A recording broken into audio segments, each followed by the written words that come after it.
Assalamu alayka ya Rasulullah.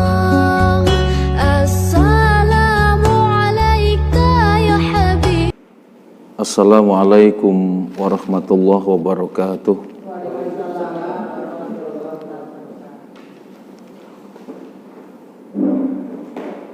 Alhamdulillah alladzi kataba nasra wa ta'yida li ibadihil mukhlisin. Innala nansuru rusulana walladzina amanu fil hayatid dunya wa yauma yakumul ashhad. Asyhadu an la ilaha illallah wahdahu la syarikalah wa asyhadu anna Muhammadan abduhu wa rasuluh. Allahumma shalli wa sallim wa barik ala Muhammad wa ala alihi wa ashabihi alladzina jahadu fillahi haqqa jihadih fakataba lahum rabbuhum izzad dunya wa syahadatal uqba yauma la yanfa'u malun wala banunun illa man atallaha biqalbin salim. Alhamdulillah, puji syukur marilah kita panjatkan kehadirat Allah Subhanahu wa taala, karena pada kesempatan istimewa waktu duha yang berbahagia ini Allah memudahkan langkah kita, bersama-sama kita bisa hadir dalam satu majelis yang insya Allah mubarakah. Mudah-mudahan kita semua yang hadir di majelis ini, hidup kita semua diselamatkan dan dibahagiakan oleh Allah Subhanahu wa taala.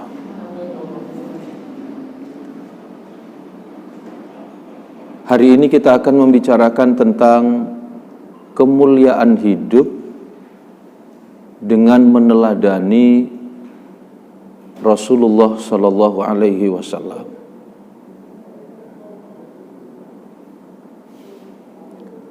Tentu pertama yang kita bicarakan, bagaimana hidup mulia itu. Kemuliaan kehidupan yang diajarkan oleh Allah, maka Allah tunjukkan di Quran surat Al-Hujurat ayat yang ke-13 itu, di mana Allah mengingatkan kepada kita. Apa yang diingatkan oleh Allah? Inna akramakum indallahi atqakum. Manusia yang paling mulia di sisi Allah adalah manusia yang bertakwa kepada Allah. Jadi ketika kita bicara kemuliaan kehidupan, ketika kita bicara bagaimana hidup yang mulia, maka hidup yang mulia adalah kehidupan orang-orang yang bertakwa kepada Allah. Nah, kalau kita bicara takwa, ada 3 bagian. Dalam kaidah itu dijelaskan, takwa Allah ayyu ta'a fala yu'sha.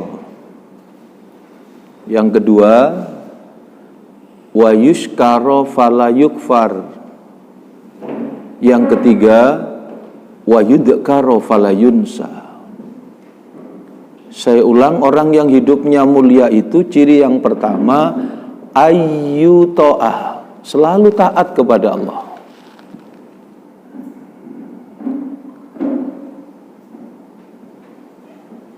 Yang kedua, orang yang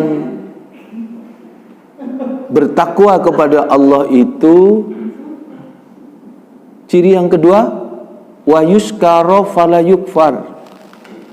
Selalu dalam hidupnya itu bersyukur kepada Allah, tidak menjatuhkan dirinya ke dalam kekufuran. Kemudian yang ketiga, orang yang bertakwa kepada Allah itu cirinya wa yudhkara fala yunsa. Selalu ingat kepada Allah.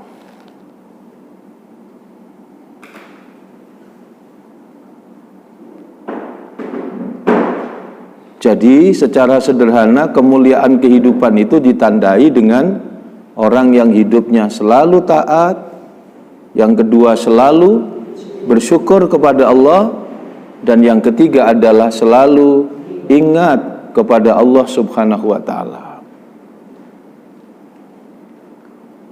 Nah, kalau kita merujuk kepada dua kalimat syahadat yang kita ucapkan begitu kita menyatakan asyhadu an la ilaha illallah wa asyhadu anna muhammadan abduhu wa rasuluh, setidak-tidaknya terpatri tiga makna. Pertama, disebut dengan tauhidul uluhiyah. Artinya, orang yang mengucapkan dua kalimat syahadat itu menyadari dia tidak menyembah kecuali kepada yang berhak disembah, yaitu Allah. Yang kedua, tauhidul qudwah. Tauhidul qudwah maknanya kita tidak berqudwah, kita tidak mencontoh, kita tidak meneladani kecuali manusia pilihan yang diutus oleh Allah sebagai penutup para nabi dan rasul, yaitu Rasulullah Muhammad sallallahu alaihi wasallam. Yang ketiga, syahadat yang kita ucapkan bermakna tauhidul manhaj. Tauhidul manhaj artinya kita tidak mengambil manhaj. Apa manhaj itu? Risalah, jalan hidup, ad-din, jalan keselamatan yang dipilihkan oleh Allah, kecuali ad-dinul Islam. Innad dina indallahil Islam. Al-yawma akmaltu lakum dinakum wa atmamtu alaikum ni'mati wa raditu lakumul Islam madina. Satu-satunya agama yang diridhai oleh Allah, yang mengantarkan keselamatan dan kebahagiaan kehidupan, yaitu ad-dinul Islam. Maka mari kita lihat dari yang pertama. Tentang apa tadi? Tauhidul uluhiyah. Jadi kita ini tidak menyembah kecuali kepada yang berhak disembah, yaitu Allah. Panjenengan pirsani surat Al-Bayyinah, ayatnya ayat yang kelima. Di surat Al-Bayyinah itu Allah menyatakan wa ma umiru illa liya'budullaha mukhlishina lahuddin hunafa wa yuqimus shalah wa yu'tuz zakah wa dzalika dinul qayyimah. Jadi dalam hidup ini kita tidak diperintah kecuali menghamba, mengabdi, beribadah kepada Allah secara hanif. Hanif itu condong kepada kebenaran, yang menegakkan sholat, yang mengeluarkan zakat, dan di penghujung ayat itu Allah tegaskan wadzalika dinul qayyimah. Yang demikian itulah yang tercatat di sisi Allah sebagai orang yang sungguh-sungguh beragama. Jadi orang yang Islamnya benar-benar itu adalah tidak diperintah kecuali hanya menyembah kepada Allah secara ikhlas, sehingga kemudian dalam hidup dia on the track. Dalam bahasa sehari-hari kita minta kepada Allah apa itu? Ihdinas siratal mustaqim. Di atas garis orbit yang sudah ditetapkan oleh Allah. Hanif, condong kepada kebenaran. Dan kemudian dalam aplikasinya adalah hidup tegak dengan rukuk dan sujud kepada Allah. Kemudian selain itu membelanjakan sebagian rezeki yang dianugerahkan oleh Allah, itu baru dikategorikan menjadi orang yang sungguh-sungguh beragama. Panjenengan bisa pirsani di Al-Quran surat ketiga, surat Ali Imran, ayatnya ayat 132.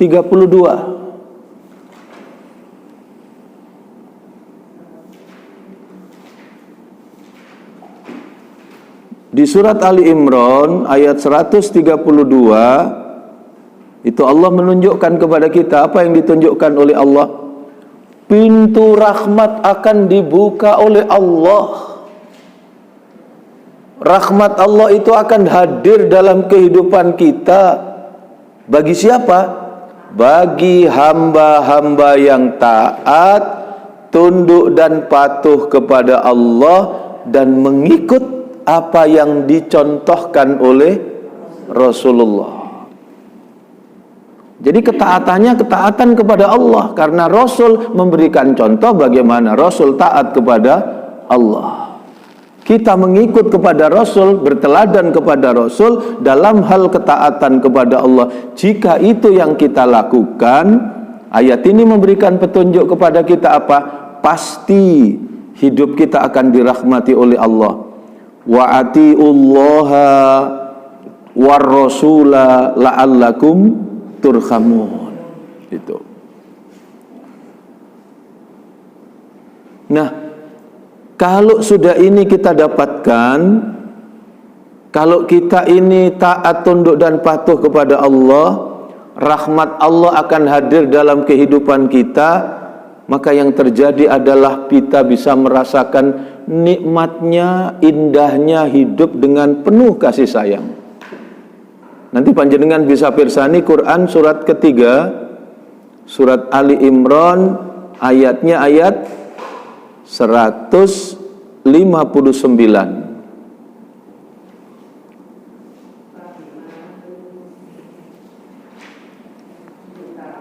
Nggih. Di surat Ali Imran, surat ketiga, nggih betul Bu, ayat 159. Di situ Allah tunjukkan indahnya kehidupan orang-orang yang dirahmati Allah sehingga mampu mewujudkan hidup dengan penuh kasih sayang. Fabima rahmatim minallahi lintalahum. Hanya disebabkan rahmat dari Allah, maka kalian akan bisa mewujudkan hidup yang indah, hidup penuh rahmah, hidup penuh kasih sayang.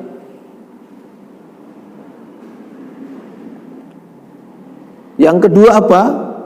Selain mampu mewujudkan hidup penuh kasih sayang, maka kemudian kita akan diselamatkan oleh Allah hati kita, dibersihkan hati kita oleh Allah, diangkat berbagai penyakit-penyakit rohani. Karena lanjutan ayatnya bagaimana? Walau kunta faddan ghalidal qalbi lang faddu min khaulik. Kalau engkau keras hati, jengkel, dongkol, marah, dendam, tentu mereka akan semakin jauh. Jauh dari mana? Jauh dari cita-cita harapan kebaikan, jauh dari cita-cita kebahagiaan bersama, jauh dari digapainya surga. Maka jika kita layani orang yang marah, kemudian kita layani dengan kemarahan yang sama, atau kemudian orang yang berbuat jelek itu kemudian kita rawat dalam bentuk dendam dan kebencian, maka yang terjadi, yang diingatkan oleh Allah di ayat itu apa? Lang faddu min khaulik. Tentu mereka akan semakin jauh. Kalau kita ingin orang itu menjadi orang baik, dengan kita menyimpan perasaan kerasnya hati itu, maka sulit orang itu bisa kita ajak ke dalam kebaikan. Sulit orang itu kembali ke jalan yang benar. Maka di situ walau kunta faddan ghalidal qalbi lang faddu min khaulik. Berikutnya apa? Fa'fu anhum. Orang yang hidupnya dirahmati Allah, mampu mewujudkan kasih sayang itu, menjadi pribadi yang fa'fu anhum, pemaaf. Menjadi pemaaf. Maka itu Islam mengajarkan bukan minta maaf. Yang diajarkan apa? Memaafkan. Fa'fu anhum. Berikutnya apa? Wastaghfir lahum. Lebih tinggi lagi.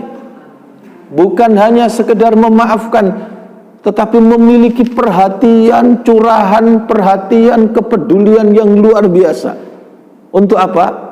Untuk memohonkan ampun bagi orang yang melakukan kesalahan itu.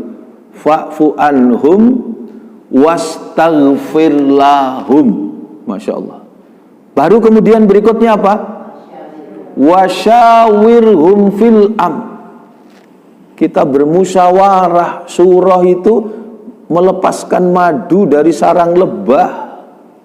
Kita mencari saat, mencari waktu, mencari cara yang tepat bagaimana kita bisa mengajak orang lain, apakah itu pasangan kita, anak kita, saudara kita, dengan wasyawirhum fil am.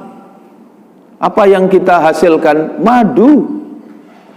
Kenapa bisa manen madu? Sebab akhlaknya bersih sebagaimana lebah. Lebah tidak memasukkan sesuatu ke dalam dirinya kecuali sesuatu yang baik dan indah, dan tidak mengeluarkan sesuatu dari dirinya kecuali sesuatu yang baik dan berguna. Nah, itu yang ditunjukkan. Jadi Allah mengajarkan kepada kita untuk memberi yang terbaik, termasuk kepada orang yang tidak baik. Dan itu sulit dilakukan, ditempuh, kecuali siapa tadi? Orang yang betul-betul dirahmati oleh Allah. Dan orang yang dirahmati oleh Allah itu pintunya dibuka oleh Allah lewat taat, tunduk, patuh kepada Allah. Sebagaimana digambarkan oleh Allah di Al-Quran surat keberapa tadi? Surat Ali Imran ayat 132. Wa ati'ullaha war rasula la'allakum turhamun. Nah, sekarang bagian kedua. Bagian kedua tadi apa? Tauhidul qudwah. Dalam hidup ini kita tidak mencontoh, meneladani, kecuali kepada manusia pilihan yang diutus oleh Allah, penutup para nabi dan rasul, yaitu Nabi Muhammad. Catatan, kata-kata uswah itu hanya untuk dua. Satu untuk Nabi Ibrahim, yang kedua untuk Nabi Muhammad. Nabi-nabi yang lain itu menggunakan kata ibroh, menggunakan kata ibrah. Jadi kisah dari nabi-nabi selain Nabi Ibrahim, selain Nabi Muhammad, bisa kita jadikan pelajaran, tetapi tidak secara keseluruhan. Ada setiap etapa dari nabi itu yang bisa kita ambil pelajaran. Itu namanya ibrah. Tapi kalau Nabi Muhammad jelas disebut dengan uswah. Quran surat ke-33, surat Al-Ahzab, ayatnya ayat 21. Di situ Allah jelaskan, laqad kana lakum fi rasulillahi uswatun hasanah. Jadi ada kata-kata uswatun hasanah. Kita temukan pada pribadi Rasulullah. Jadi kalau kita ingin melihat bagaimana orang yang lembut, santun, tutur katanya, maka kita menemukan pada Rasulullah. Kalau kita ingin melihat bagaimana orang yang perhatian dan curahan kasih sayangnya kepada orang lain, maka kita bisa melihat pada pribadi Rasulullah. Sehingga yang menyanjung, yang memuji bukan hanya manusia, bukan hanya kawan, tapi juga lawan. Maka banyak berpuluh-puluh buku dari para orientalis. Salah satunya adalah Michael Hart itu, yang nulis buku 100 tokoh yang berpengaruh di dunia, dan kemudian beliau memberikan telunjuknya itu kepada Nabi Muhammad Shallallahu Alaihi Wasallam di urutan yang pertama. Kalau kita mengkaji setengah jam, 1 jam sehari, 24 jam, atau bahkan berhari-hari sekalipun, tentu tidak akan pernah cukup untuk bisa kita melihat setiap bagian-bagian kehidupan indah Rasulullah yang betul-betul menjadi uswatun hasanah. Jangankan ketika hidup, menjelang wafat saja, coba kita rasakan rasa cintanya kepada umatnya itu betul-betul menjadi bagian dari kehidupan Rasulullah. Nak, lihat itu nak, siapa yang datang? Begitu anaknya menghampiri Fatimah, dalam sepenggal kisah itu ditunjukkan, kemudian dia kembali ke ayahnya dan dia bilang, sepertinya aku baru lihat kali ini. Saya melihat tampangnya, wajahnya baru kali ini aku melihatnya. Ketika putrinya menyatakan begitu, Rasulullah kemudian menyatakan, nak, Fatimah, tahu engkau siapa yang datang itu, nak? Yang datang itu, nak, yang melepaskan kita dari kenikmatan dunia. Nangis Fatimah. Begitu yang dituturkan ayahnya begitu, dia sudah menyadari bahwa sesaat lagi Rasulullah akan dipanggil oleh Allah. Nak, tahu kamu, nak, siapa yang datang? Begitu Rasulullah melihat putrinya dari atas ke bawah, dari ujung rambut sampai ujung kaki, diulang lagi oleh Rasulullah, dan kemudian dengan kalimat yang berat, Fatimah, tahu kamu, nak, siapa yang datang itu? Yang datang itu, nak, yang melepaskan kita dari kenikmatan dunia. Fatimah nangis, dan kemudian Ali yang berada di tempat itu semakin mendekatkan tubuhnya ke Rasulullah, dan telinganya didekatkan di bibir Rasulullah. Ada kalimat luar biasa yang Rasulullah sampaikan di antara kisah-kisah wasiat-wasiat terakhir yang disampaikan Rasulullah. Apa wasiatnya? Usikum bis-shalah, usikum bis-shalah, usikum bis-shalah, wa ma malakat aimanukum. Jadi yang dikhawatirkan oleh Rasulullah untuk umatnya, tegakkan sholat, tegakkan sholat, tegakkan sholat. Usikum bis-shalah, usikum bis-shalah, usikum bis-shalah. Dan kalimat itu kemudian ditutup dengan pernyataan, wa ma malakat aimanukum. Dan bantu orang-orang yang lemah di antara kalian. Jadi Rasul dengan tangannya sendiri, manusia yang mulia ini, menambal jubah wanita tua yang miskin. Rasul dengan tangannya sendiri memperbaiki terompah anak yatim. Di tempat-tempat seperti itu Rasulullah memberikan curahan perhatian, kepedulian, dan kasih sayangnya. Sama dengan ketika orang sedang menang dan berkuasa. Coba kita bisa rasakan bagaimana beratnya jalan dakwah yang ditempuh Rasul. Ketika dakwah secara sembunyi-sembunyi, 1, 2, 3 orang-orang terdekatnya masuk Islam. Kemudian setelah kurun waktu yang cukup, ternyata perkembangannya tidak signifikan, maka Rasul kemudian berubah haluan, dakwahnya disampaikan secara terang-terangan. Dan secara terang-terangan itu tidak gayung bersambut, tapi justru medan dakwah semakin sulit. Jumlah yang masih sedikit itu mengalami tekanan, teror, intimidasi luar biasa. Bilal itu diseret di padang pasir yang panas, tapi dia tidak pernah bisa menodai. Apa ini? Tidak bisa menukar keyakinan kepada Allah, meskipun dia mendapatkan perlakuan siksaan yang sangat luar biasa. Akhirnya yang keluar dari bibir Bilal di tengah-tengah siksaan, diseret di padang pasir yang panas, dihimpitkan batu, yang keluar itu menggema ahad, ahad, ahad, ahad, sepanjang padang pasir yang panas.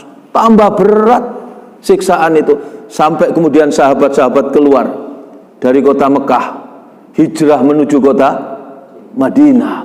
Rasul kemudian juga hijrah ke kota Madinah.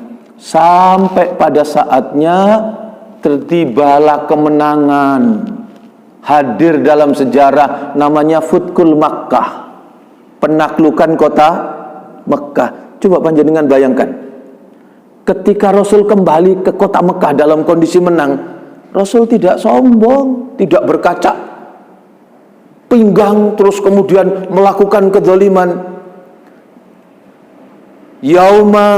Yaumul marhamah, kalimat yang keluar, hari ini adalah hari penuh kasih sayang. Loh, coba, padahal bisa saja Rasul menghabisi, tapi tidak dilakukan oleh Rasulullah. Yang digemakan justru pada hari itu adalah hidup dengan penuh kasih sayang. Masya Allah, yaumul marhamah. Siapa yang masuk masjid, siapa yang ke Masjidil Haram, aman. Siapa yang ke rumah Abu Sofyan, aman. Masya Allah, Allah tunjukkan keluhuran. Karena itu panjenengan bisa cek Quran surat ke-68, surat Al-Qalam, ayatnya ayat yang keempat. Pantas dan tidak berlebihan jika Allah sendiri yang menyampaikan kepada kita, memang manusia yang mulia ini, ya, Rasulullah itu luhur, tinggi, agung akhlaknya. Fa innaka la'ala khuluqin azim. Allah yang menunjukkan keluhuran tingginya akhlak Rasulullah. Ngapunten ini Pak, bayangkan dengan sekarang. Begitu menang, apa yang terjadi Pak? Wow, wis menang, nanti kalau saya jadi, saya tidak akan apa Pak? Tidak akan apa? Tidak akan bagi-bagi kue. Nanti akan macam-macam. Tapi begitu jadi, wah, gak terima bagi-bagi kue bancaan. Begitu. Tapi Rasulullah begitu dia mendapatkan kondisi situasi di atas, dia tidak melakukan dengan semena-mena, tapi justru yang ditampakkan adalah hidup dengan penuh kasih sayang. Dan kalau disimpulkan, Rasulullah itu, kemuliaan Rasulullah, akhlaknya Rasulullah. Kenapa kita orang yang tauhidul qudwah, mencontoh meneladani Rasulullah? Aisyah kan ditanya, Aisyah, bagaimana sih akhlaknya Rasulullah? Jawabannya simpel, dijawab dengan kalimat yang sederhana. Apa jawabannya? Kana khuluquhul Qur'an. Akhlaknya Rasulullah itu Al-Quran. Satunya kata dan perbuatan, apa yang disampaikan, apa yang dilakukan oleh Rasulullah adalah cerminan dari apa yang dibimbing oleh Allah lewat Al-Quran. Dan itu tepat.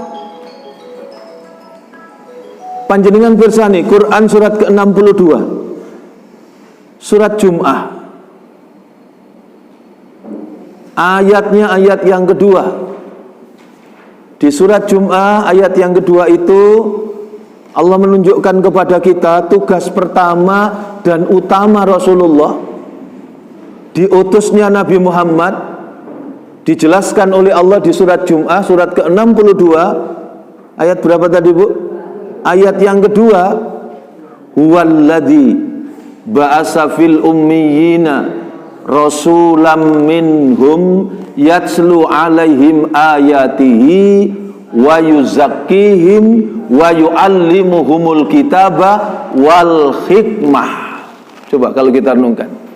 Jadi tugas mulia Rasul itu yang pertama apa? Yatslu alaihim ayatihi, menyampaikan, membacakan ayat-ayat Allah. Yang kedua apa? Wa yuzakkihim, mentazkiyatun nafas, membersihkan jiwa-jiwa umatnya dengan apa? Dengan ayat-ayatnya Allah. Maka Rasul menyampaikan ayat Allah, perilaku Rasul cerminan dari ayat-ayatnya Allah. Maka Rasul melekat pada dirinya pribadi yang amanah, kredibel, terpercaya, sehingga beliau mendapat gelar Al-Amin. Memang itu yang ditampakkan dalam hidupnya Rasulullah. Maka di situ kemudian Aisyah memberikan sebuah ungkapan yang sederhana ketika ditanya bagaimana akhlaknya Rasulullah, jawabannya tepat dengan kalimat yang lugas, kana khuluquhul Quran. Akhlaknya Rasulullah adalah Al-Quran. Itu yang ditampakkan. Dan apa yang disampaikan Allah di Al-Quran itu betul-betul amanah, tidak dipilih-pilih. Kemarin kita bicara perjanjian Allah dan Rasulnya itu disebut dengan apa? Misakon ghalido, perjanjian yang agung antara Allah dengan Rasulnya yang tidak mungkin dikhianati, tidak mungkin ajarannya ditambah atau dikurangi, dikorupsi ajarannya, dipilih sing enak-enak, kalau menyangkut dirinya kemudian dia tidak disampaikan. Panjenengan bisa buka Quran surat ke-80. Surat ke-80 itu ada berapa itu? Ada 42 ayat. Surat Abasa. Abasa wa tawalla an ja'ahul a'ma wa ma yudrika la'allahu yazakka. Coba, Abasa itu merengut, Bu. Iya, apa? Bahasa Jermannya apa, Bu? Mencureng. Iya, bermuka masam.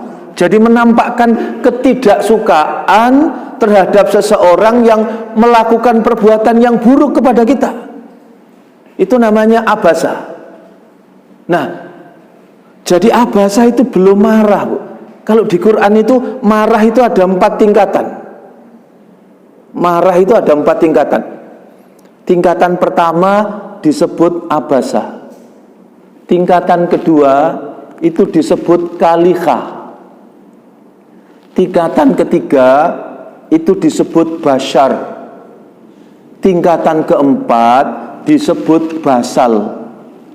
Jadi ada abasa, ada kalikha, ada basyar, ada basal.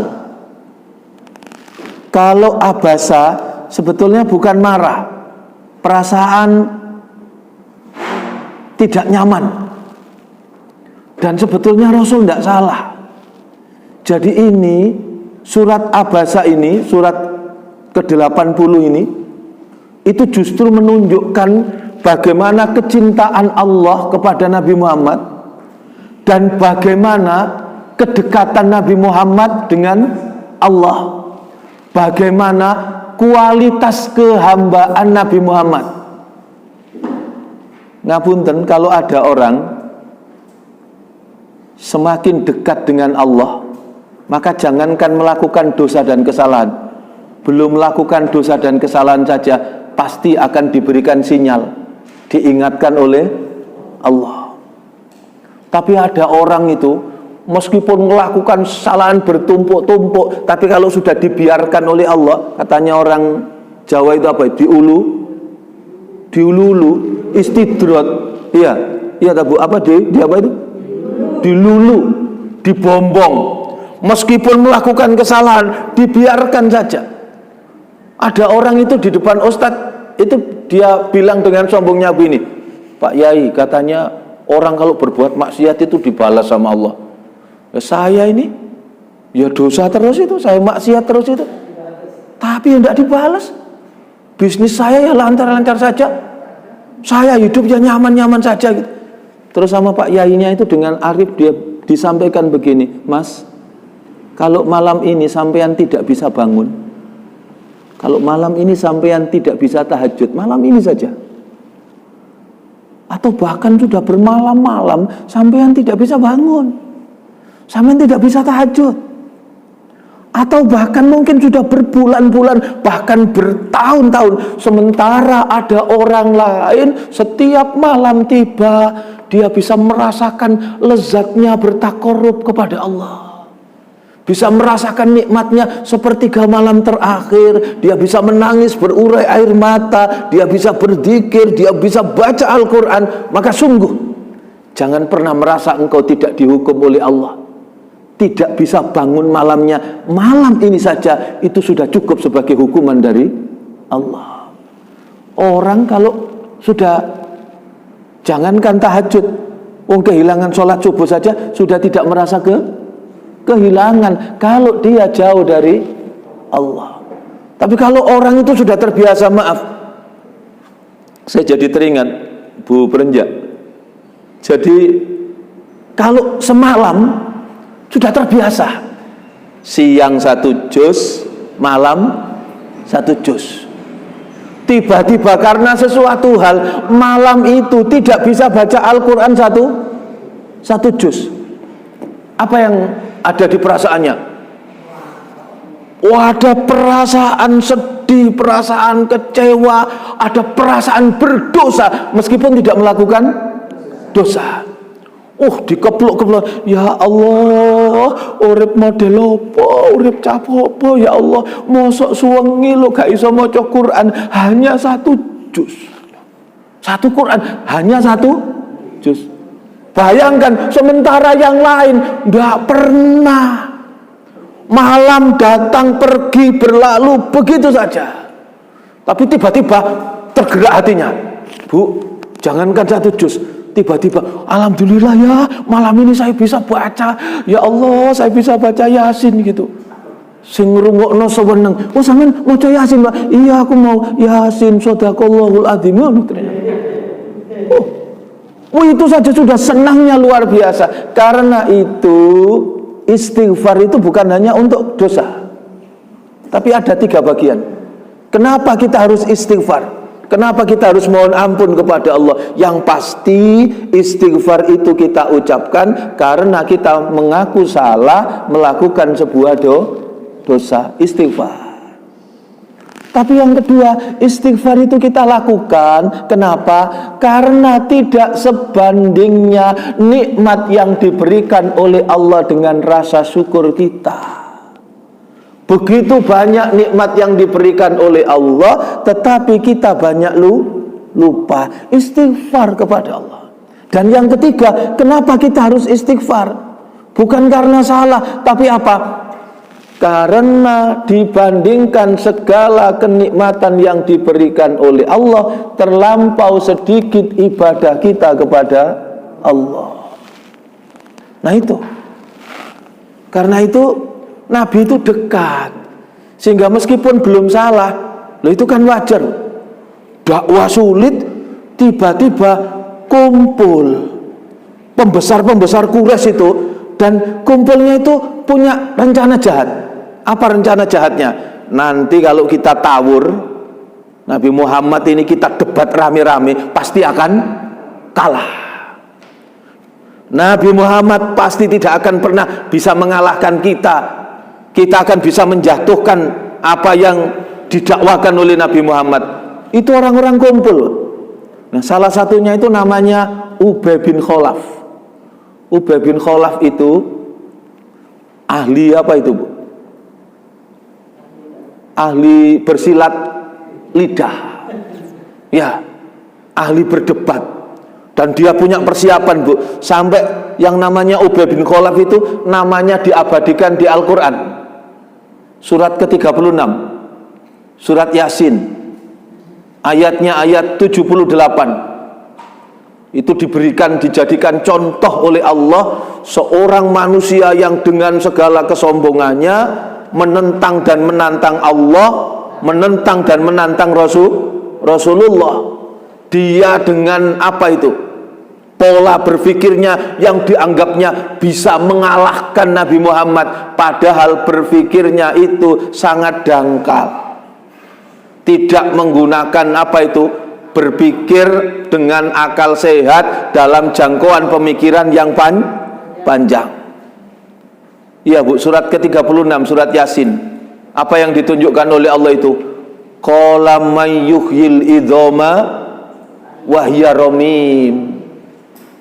Jadi Ubay bin Khalaf datang kepada Nabi, sudah persiapan, bawa rangsel, dan kemudian isi rangsel itu apa? Ternyata isinya tulang-tulang yang sudah lapuk. Dan kemudian tulang-tulang itu dipukulkan di batu dengan dalil, apa dalilnya Ubay bin Khalaf? Muhammad ini hidup, setelah hidup mati, setelah mati jadi tulang. Setelah jadi tulang, selesai. Mau apa? Wong sudah mati, sudah jadi tulang. Maka kemudian dijawab oleh Allah di lanjutan ayat itu, katakan Muhammad, kul yuhyihalladzi ansa'aha awwala marrah. Yang menciptakan, yang menghidupkan adalah yang menciptakan untuk kali yang pertama. Dulu tidak ada kita, kemudian diadakan oleh Allah, diciptakanlah kita sebagai manusia. Pada saatnya kita akan kembali kepada Allah untuk diminta pertanggungjawaban. Itu yang ditunjukkan. Nah, ini tokoh-tokoh Quraisy ini, termasuk siapa tadi? Ubay bin Khalaf, datang kepada Nabi dengan rencana mau mendebat Nabi. Tapi Nabi itu berbaik sangka, senang ketika ada orang-orang itu datang. Kenapa senang? Sebab Nabi punya harapan kalau mereka itu datang didakwai Nabi, dapat hidayah masuk Islam. Kalau sudah masuk Islam karena dia tokoh-tokoh pembesar, maka pengikut-pengikut atau masyarakat awam akan ikut masuk Islam. Asik-asiknya berdiskusi, ternyata ada orang yang punya keterbatasan, namanya Abdullah bin Umi Maktum. Kondisi matanya buta, teriak-teriak minta kepada Nabi supaya Nabi ngajari kepada Abdullah bin Umi Maktum. Coba panjenengan bayangkan, lek dosen misalnya, atau Pak Yai atau guru sedang asik punya acara, agenda penting, tiba-tiba nyelonong santrinya, muridnya, kira-kira gimana? Ya sesuatu yang wajar. Ya Allah, muridku iso-iso malah ya diketak barang, kan begitu. Tapi ini Nabi hanya menoleh, tidak berkata-kata, tidak memarahi yang namanya Abdullah bin Umi Maktum. Tapi oleh Allah ditegur. Kenapa? Kenapa kamu tidak sambut Abdullah bin Umi Maktum?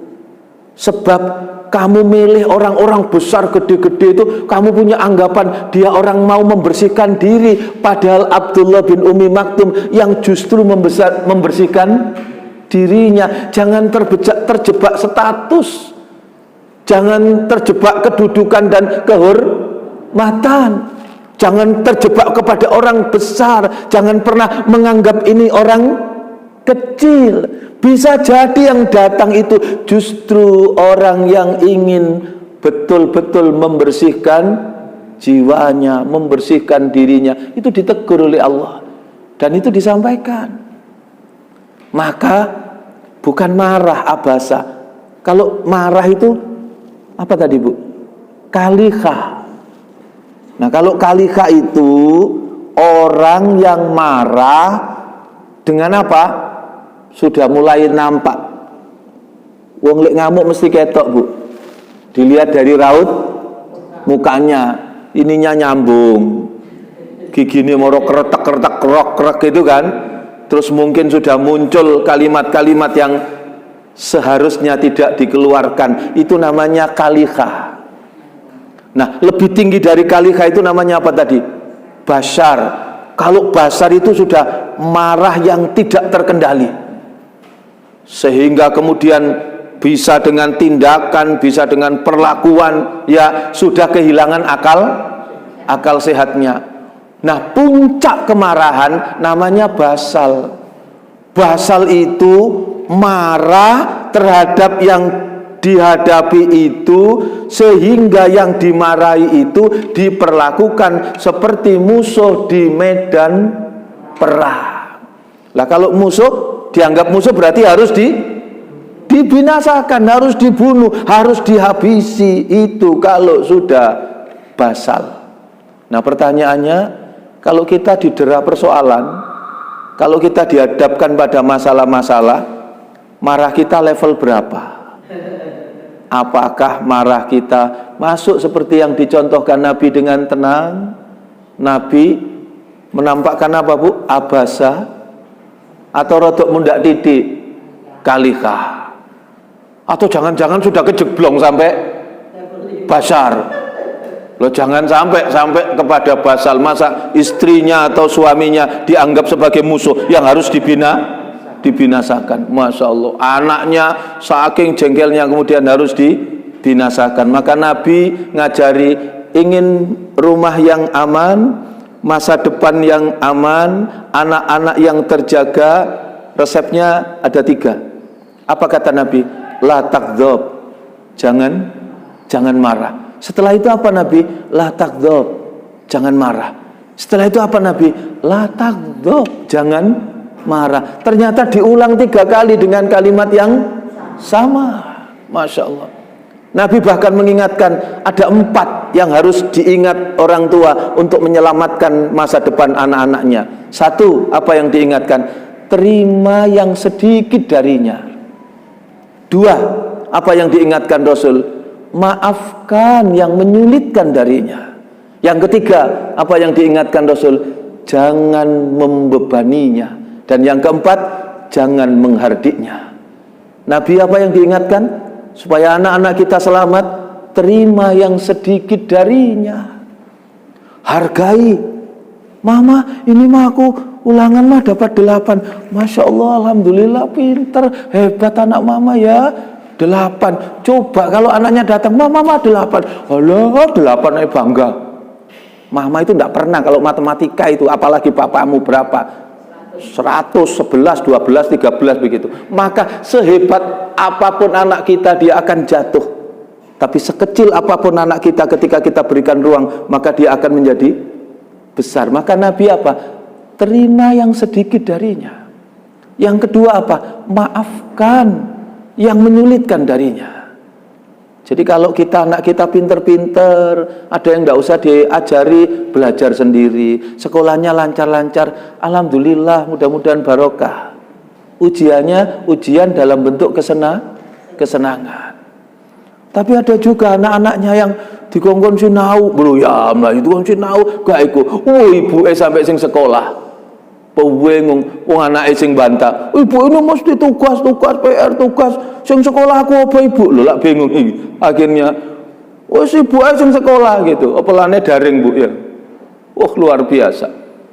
Begitu kata Nabi, apa yang diingatkan? Yang diingatkan Nabi, tidaklah orang tua yang direpotkan oleh 2 anaknya, dia ikhlas dan ridha, maka Allah akan meninggikan derajatnya, Allah akan memuliakannya dan ditempatkan oleh Allah di dalam surga. Ternyata salah satu pintu surga itu lewat anak kita. Pintu surga itu lewat suami kita, lewat istri kita. Semua dijadikan sarana oleh Allah untuk meniti jalan kemuliaan. Jadi kalau ada orang diuji dengan kesulitan itu sedang dipilih oleh Allah, dimuliakan dengan caranya Allah. Jika kita ikhlas dan ridho, maka kita akan mendapatkan jalan kemuliaan itu sampai ke kebahagiaan yang sesungguhnya, yaitu surga.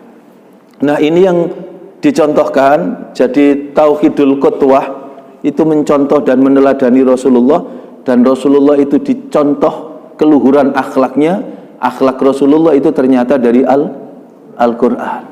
Semua yang ada di Al-Quran itu terangkum dalam pribadi manusia yang mulia Rasulullah. Karenanya makna tauhid yang ketiga adalah tauhidul manhaj.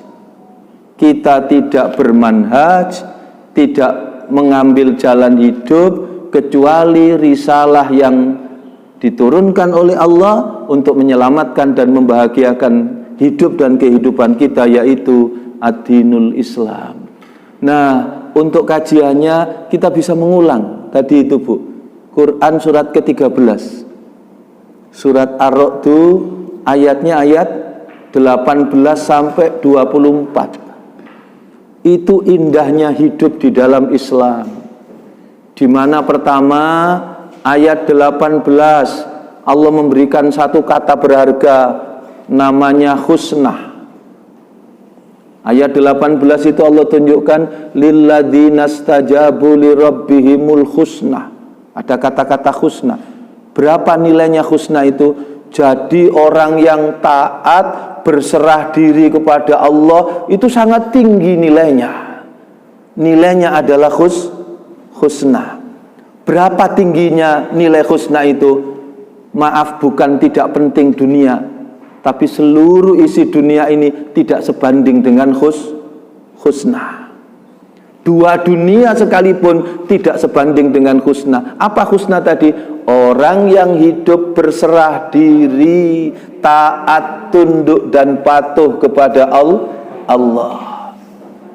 Jadi itu yang pertama. Kemudian ya, orang yang tidak taat kepada Allah, maka itu orang yang gagal. Seberapapun harta kekayaan yang dimiliki dan dia diingatkan oleh Allah akan dimasukkan ke neraka Jahanam, dan itu adalah seburuk-buruk tempat kembali. Pelajaran pertama. Yang kedua, ayat 19. Afamay ya'lamu annama unzila ilaika mir rabbikal haqqu kaman huwa a'ma innama yatadzakkaru ulul albab. Yang kedua, hidup bisa taat, tunduk dan patuh kepada Allah itu karena kita apa? Hidup teratur mengikuti petunjuk yang diberikan oleh Allah. Jadi orang yang menyadari Allah berikan kenikmatan dan kekayaan jauh lebih berharga dibanding apapun, yaitu petunjuknya Allah. Sebab dengan petunjuknya Allah kita bisa taat, tunduk dan patuh kepada Allah. Surat ke-13 ayat 19 ini Allah sampai memberikan gambaran seperti perbandingan antara apa? Orang yang melihat dengan orang yang buta. Coba di surat Jumat itu kan ada masalul ladzina hummilut taurata summa lam yahmiluha kamasalil khimari yahmilu asfaro. Jadi sebodoh-bodohnya manusia itu adalah orang-orang Bani Israel yang kepadanya diberi kitab Taurat, tapi oleh Allah diperumpamakan seperti keledai. Keledai yang diberi kitab dan kitab itu tidak dipakai, dilempar ke belakang, ditaruh di punggungnya. Maka orang yang berbahagia adalah orang yang hidup dengan petunjuknya Allah. Dan ayat itu ditutup dengan apa tadi Bu? Ulul albab. Jadi sumbernya ilmu, kemarin kita bahas Bu ya, ada 4 ya. Satu namanya sodrun, yang kedua namanya apa? Kolbun, yang ketiga namanya fuad, yang keempat namanya lub. Bentuk jamaknya itu ayat 19 tadi, ulul albab. Sodrun itu pengetahuan, nempelnya di luar. Kita ngaji, baca Quran, ikut kajian, dapat pengetahuan saja, itu namanya pengetahuan yang baru nempel di sodrun. Kalau masuk lebih dalam, baru menggetarkan, namanya kolbun. Jadi kalau di sodrun itu ngerti tata cara sholat, tapi belum tentu sholat. Tahu ketentuan zakat, tapi belum terpanggil untuk mengeluarkan zakat. Itu kalau di sodrun. Tapi kalau sudah di kolbun, ngerti sholat dan menjalankan sholat. Sebab tahu konsekuensi dari orang yang menjalankan sholat sekaligus orang yang meninggalkan sholat. Kalau menjalankan sholat bagaimana, kalau meninggalkan sholat bagaimana, sehingga sudah punya getaran di dalam hidupnya. Itu namanya ilmu yang sudah masuk menggetarkan dalam jiwa sampai kepada lapisan yang namanya kolbun. Lebih tinggi dari kolbun namanya fuad. Fuad itu getarannya sudah mendarah daging, sudah sedemikian kuat. Jadi sholat, sekedar contoh sholat saja, sholat itu bukan lagi kewajiban, tapi sholat adalah kebutuhan dan kerinduan kita. Sholat disadari sebagai sebuah kekayaan yang tidak terkira. Jadi yang butuh sholat bukan Allah, tapi diri kita. Itu kalau getarannya sudah kuat, masuk sampai bukan hanya pada kolbun, tapi pada fuad. Jadi betul-betul dia merasakan orang yang paling kaya itu ya orang yang bisa sholat subuh. Orang yang paling kaya itu ya orang yang tidak kehilangan tahajud. Orang yang paling kaya itu adalah orang yang meniti setiap titian waktu ditandai dengan kecintaan kepada Allah dengan baca Al-Quran. Maka bacaan Al-Qurannya itu adalah merupakan kenikmatan dan kekayaan yang betul-betul dia sadari tidak terkira. Itu investasi kebahagiaan. Itu kalau sudah masuk di fuad. Nah, lebih tinggi dari fuad itu di lub. Jadi kalau lub itu sudah lebur, betul-betul hidup itu dalam ketaatan dan kepatuhan, berserah diri, ridho, ikhlas dengan semua apapun yang dihadirkan oleh Allah dalam hidup dan kehidupan kita. Wis ndak ada beda apakah dalam kondisi kekurangan atau kelebihan. Tidak ada beda apakah dalam waktu sempit atau dalam waktu yang lapang. Tidak ada beda dalam situasi dan kondisi apapun yang muncul dalam dirinya adalah ungkapan rasa syukur kepada Allah. Yang hadir dalam hidupnya adalah betul-betul terpatri, hidup itu selalu taat kepada Allah. Yang ada dalam dirinya tidak ada barang sedetik pun kecuali dia ingat kepada Allah. Maka doa riwayat Abu Dawud itu, ya, doa singkat yang luar biasa. Apa Bu? Ya Hayyu ya Qayyum bi rahmatika astaghis. Ya kan?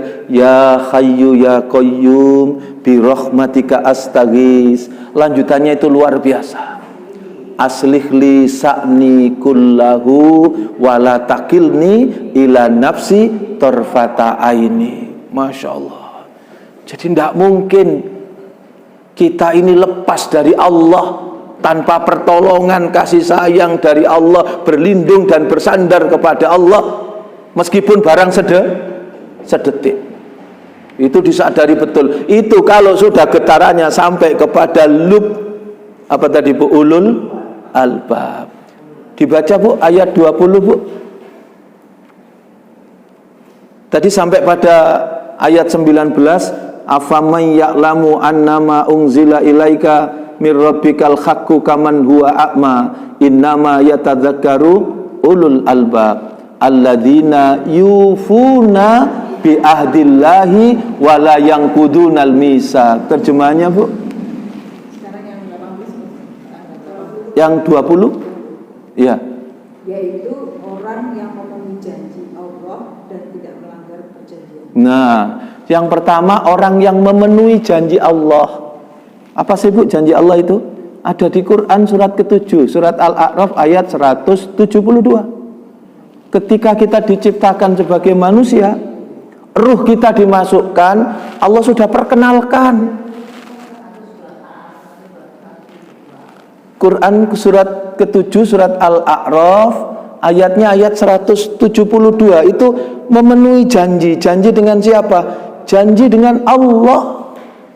Kita sebagai makhluk di hadapan Allah yang menciptakan Al-Khaliq, waktu diciptakan Allah ingatkan, kamu yang asalnya bukan siapa-siapa, sekarang kamu saya jadikan manusia, makhluk yang saya ciptakan dengan penciptaan yang sebaik-baiknya. Apa kamu yakin, mengerti, paham, bisa membuktikan bahwa aku Allah ini Rabb Tuhanmu? Alastu bi rabbikum. Maka dijawab qalu bala syahidna.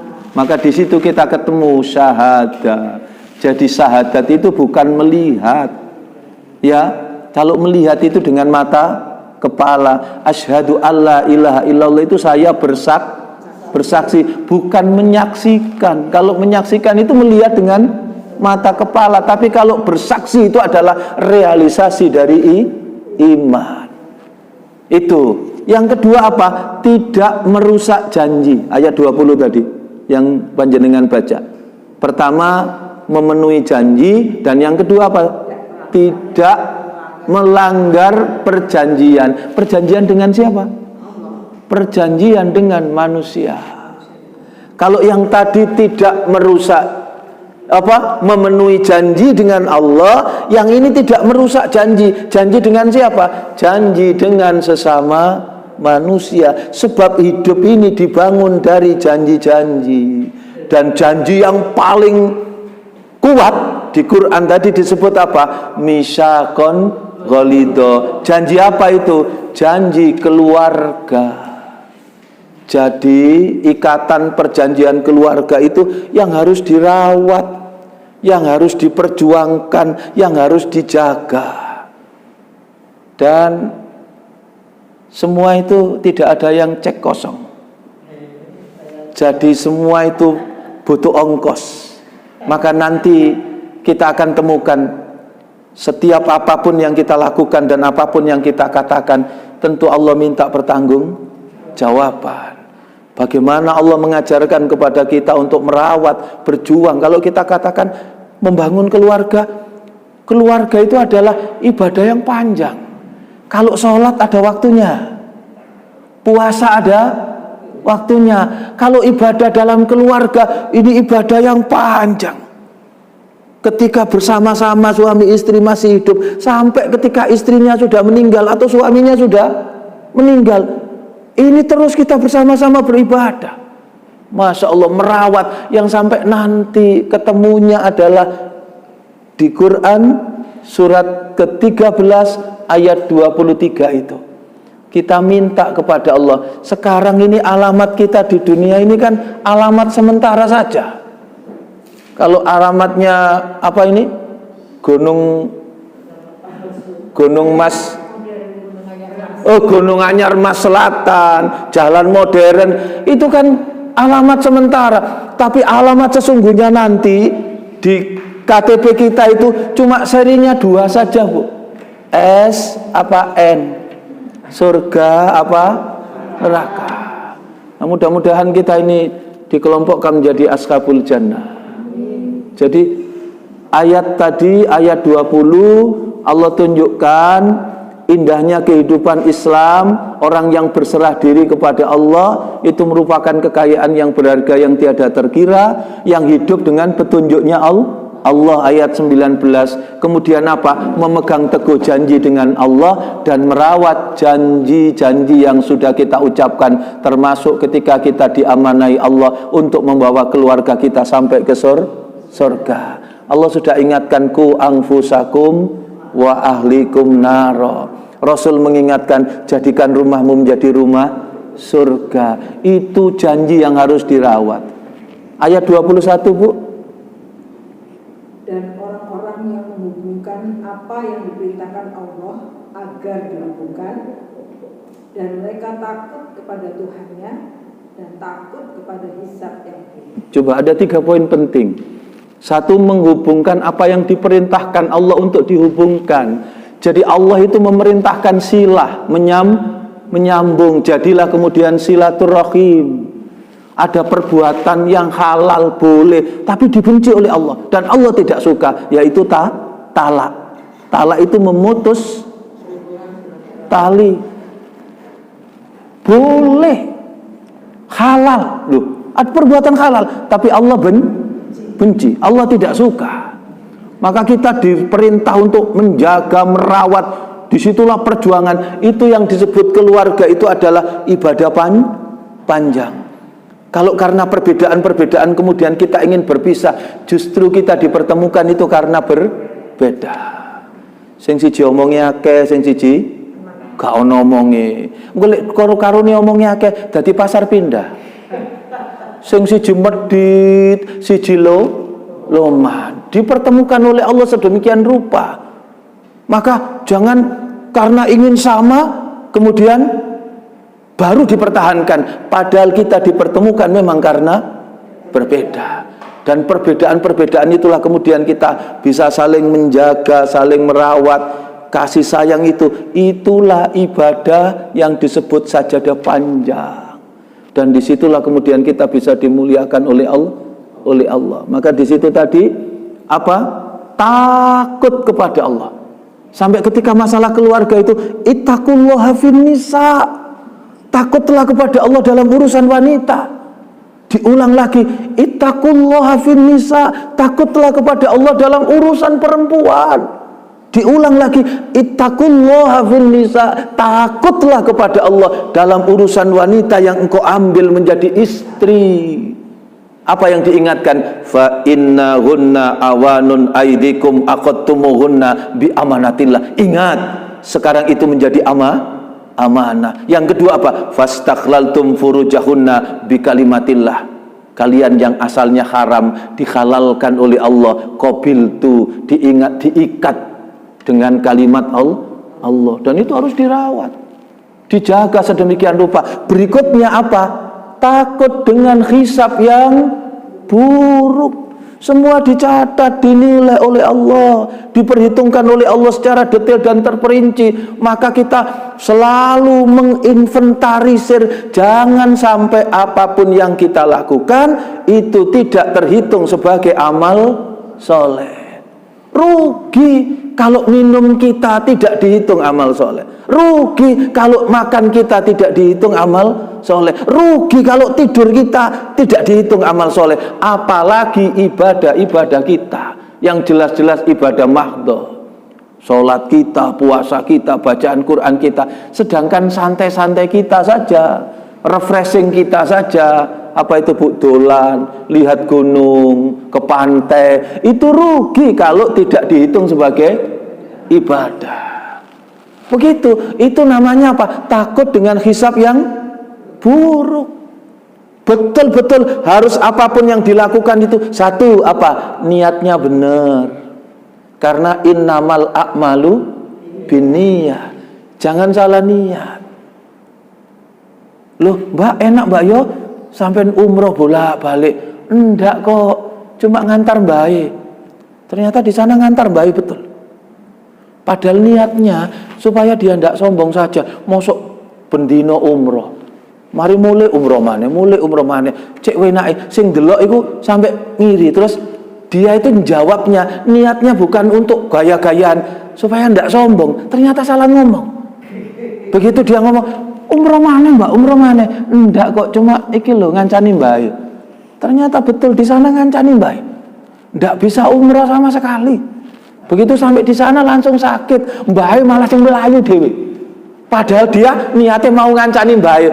Oh iki dengkule kotekan sembarang diiku, malah bayi sing mlayu dhewe. Dia itu kok kono langsung lara. Betul-betul ngancani bayi. Karena itu agama mengajarkan innamal a'malu binniyah. Pasang niat sungguh-sungguh, tepatkan, cari keridaan Allah. Ada orang itu datang ke rumah saya mau berangkat haji, tapi bingung. Saya tanya, loh kenapa? Iya, saya tidak siap waktu sebelum ada pandemi. Kenapa? Karena dia ikut haji plus itu, dan itu datang tiba-tiba. Dia daftar, ternyata dipikirnya dia dipanggil tahun depan, ternyata dipanggilnya bulan depan. Pasangan muda baru saja menikah, terus dia merasa, gimana saya tidak siap, jilbaban saja belum, ini gini. Jenengan itu cukup perlu hanya satu. Apa Ustaz? Ucapkan alhamdulillah. Pokoknya kalau ucapkan alhamdulillah, minta kepada Allah, kita berangkat bodoh, di sana akan dipinterkan oleh Allah. Kalau kita berangkat berserah diri kepada Allah, maka di sana Allah yang akan menuntun setiap jalan kemudahan bagi kita. Hanya itu gitu. Padahal yang lain nunggu bertahun-tahun, Bu. Ditunggu apa lagi ini? Dihalang-halangi sama cak pandemi ini. Yang mau berangkat jadi tertunda lagi. Masya Allah, ya Allah, begitu. Nah, jadi ayat 22 apa, Bu? Dan orang yang sabar karena mengharap keridhaan Tuhannya, Walladzina sabaru tiga awaji rabbihim melaksanakan sholat wa aqamus sholah dan infakkan sebagian wa anfaku mimma razaqnahum syirrau wa alaniyah, dengan sembunyi-sembunyi dan terang-terangan. Terus serta menolak kejahatan wa yadrauna bil hasanati sayyi'ah. Ini Bu, ditulis di kamar gede, Bu. Gampang diceramahkan. Apa tadi kalimatnya, Bu? Menolak kejahatan dengan kebaikan. Kalau kita berbuat baik, Bu, kepada orang yang baik kepada kita, itu biasa. Tapi agama ini mengajarkan orang Islam, orang yang berserah diri kepada Allah itu menolak kejahatan dengan kebaikan. Nah, yang tidak baik itu maaf, bisa jadi istri kita. Yang tidak baik itu bisa jadi suami kita. Yang tidak baik itu bisa jadi anak-anak kita. Karena di Quran juga mengingatkan, bisa jadi pasangan kita, suami, istri, anak itu menjadi musuh. Bagaimana orang yang memusuhi kita itu kita perlakukan dengan perlakuan yang baik, menolak kejahatan dengan kebaikan. Itu perintahnya. Masya Allah. Allah tunjukkan kepada kita seperti itu. Disitulah letak perjuangannya. Kalau itu bisa kita tempuh, kita lakukan, maka betul-betul kita ini dimuliakan oleh Allah. Maka di situ tadi orang yang sabar. Padahal kita sudah ngaji kemarin, sabar itu adalah puncak kesempurnaan iman. Sabar itu iman level 5. Level pertama iman, yakin. Level kedua keyakinannya dibuktikan dalam bentuk amal soleh, dalam bentuk perbuatan kebaikan. Yang nomor 3 ilmu. Sebab menyadari semua ibadah yang kita lakukan ini akan ditolak tanpa dilandasi ilmu. Yang keempat berkualitas, jihad, bersungguh-sungguh, ya. Yang kelima sabar. Apa sabar itu? Puncak kualitas keimanan, tabah di dalam memegang teguh keyakinan. Jadi di situ siapa? Orang yang sabar. Walladzina sabaru ibtigha wajhi rabbihim wa aqamus shalah, yang menegakkan salat, wa anfaqu mimma razaqnahum sirra wa alaniyah, yaitu orang yang mau berinfak, membelanjakan hartanya baik dalam waktu dengan secara terang-terangan atau secara sembunyi-sembunyi. Yang terang-terangan bagaimana? Ada nisabnya. Zakat terang-terangan. Sampean dunyane sakmene keluar sakmene, jelas terang-terangan. Tapi ada yang sembunyi-sembunyi lewat infak yang kita lakukan, sedekah yang kita lakukan, rasa pede kita. Setiap pagi durung tuku lombok, wis tuku lombok nang masjid 50.000. Masa saya tidak berani memberikan 50.000, sementara kebutuhan yang saya tempuh hari ini jauh lebih besar dibanding 50.000. Kalau hanya sekedar 50.000 tidak cukup hanya untuk ongkos apa ini Bu? Oksigen yang diberikan oleh Allah. Wong bermasalah ketika apa ini? Keluar air seni saja membutuhkan uang berjuta-juta.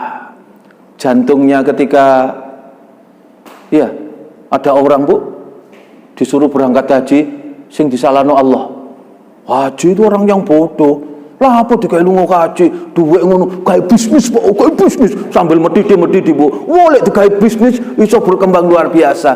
Padahal hari itu engkau berkewajiban haji dan engkau tunda hajimu, rezekimu diangkat oleh Allah. Tahun depan engkau tunda lagi, maka rezekimu akan semakin diangkat oleh Allah. Pada gilirannya apa? Padahal itu mobilnya keleleran Bu. Bisnisnya luar biasa, tapi ternyata apa? Habis, ndak usah nunggu tahunan, cukup diingatkan oleh Allah, tiba-tiba jantungnya bermasalah. Naudzubillah. Mari ngono ganti ring Bu. Ganti ring itu saya gak cocok, ndak tahu saya ya. Apa ring basket gitu.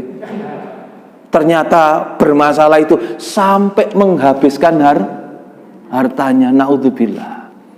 Jadi begitu yang ditunjukkan oleh Allah kepada kita, ya, orang yang sabar, orang yang menegakkan sholat, orang yang membelanjakan harta di jalan Allah baik secara sembunyi-sembunyi maupun secara terang-terangan. Yang terpenting luar biasa, dan itu kita belajar gampang diceramahkan, tapi membutuhkan perjuangan luar biasa.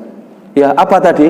Menolak kejahatan dengan kebaikan. Jadi ibadur rahman itu ya, faidza khotabahumul jahiluna qalu salama. Loh Bu, kalau ada orang yang dijadikan hamba Allah itu, kalau ada orang datang kepadanya, orang jahil, ya, kata-katanya buruk disampaikan kepada kita, balasannya apa Bu? Tidak dibalas dengan keburukan yang sama. Fa idza khotabahumul jahiluna, jawabannya apa Bu? Qalu salama. Dia balas dengan kebaikan, dia balas dengan doa keselamatan. Coba. Nah, itu adalah sesuatu yang sangat luar biasa. Sekali lagi, mudah untuk diucapkan, tapi disitulah agama menunjukkan jalan kemuliaan yang terus harus kita perjuangkan. Mudah-mudahan umur kita ini barokah, harta kita barokah, dengan berjuang kita berusaha mencontoh, meneladani hidup Rasulullah sedemikian indah. Kalau hidup kita terlalu banyak kendala, berarti memang kita masih jauh dari contoh yang dilakukan Rasulullah. Rasulullah hidupnya teratur, Rasulullah hidupnya indah, betul-betul nampak. Ada 3 bagian seperti yang dicontohkan. Sebab segala yang dilakukan itu adalah kebaikan. Yang nomor 2, segala yang dilakukan itu adalah kebenaran. Dan yang nomor 3, segala yang dilakukan itu adalah keindahan. Jadi yang disampaikan Rasul itu pasti sesuatu yang baik. Yang dilakukan Rasul itu adalah sesuatu yang benar. Dan yang dilakukan Rasul itu adalah gambaran dari sesuatu yang sangat indah. Itu tidak dipisah-pisahkan. Ya baik, ya benar, ya indah. Baik pola hidupnya, benar pola hidupnya, indah kehidupannya, laksana semua yang diciptakan oleh Allah. Panjenengan bisa lihat ketika kita duduk di pantai, apa yang bisa kita lihat? Keindahan. Tapi tidak hanya keindahan, tapi laut itu membawa kebaikan. Sejuta kebaikan akan diberikan oleh kekayaan yang dihadirkan oleh Allah lewat penciptaan laut. Tidak hanya kita bisa menikmati keindahannya, tapi apa? Kebaikan. Tetapi tidak hanya kebaikan, tapi penciptaan laut itu menunjukkan apa? Kebenaran. Pasti sudah diukur, dihitung oleh Allah. Karena itu ketika kapal itu datang, kenapa yang terlihat pucuknya dulu? Sampai kemudian semakin oh, ternyata bumi yang diciptakan oleh Allah itu seperti ini. Ada kebenaran dari setiap apa yang diciptakan oleh Allah. Nabi dalam setiap kehidupannya yang nampak adalah segala yang diberikan seperti yang ditunjukkan oleh Allah. Wa ma arsalnaka illa rahmatan lil alamin. Betul-betul hidupnya ini membawa rahmat bagi seluruh alam. Ini yang dapat saya sampaikan, kurang lebihnya mohon maaf. Mari kita tutup dengan doa kafaratul majelis. Ya, sebelumnya kita mohon ampun kepada Allah melalui doa Sayyidul Istighfar. Semoga semua dosa dan kesalahan kita diampuni oleh Allah. A'udzubillahi minasyaitonirrajim. Bismillahirrahmanirrahim. Allahumma anta rabbi la ilaha illa anta khalaqtani wa ana abduka wa ana ala ahdika wa wa'dika mastata'tu a'udzubika min syarri ma sana'tu abu'u laka bi ni'matika alayya wa abu'u bi dzambi faghfirli fa innahu la yaghfirud dzunuba illa anta subhanakallahumma wa bihamdika asyhadu an la ilaha illa anta astaghfiruka wa atubu ilaik. Assalamualaikum warahmatullahi wabarakatuh.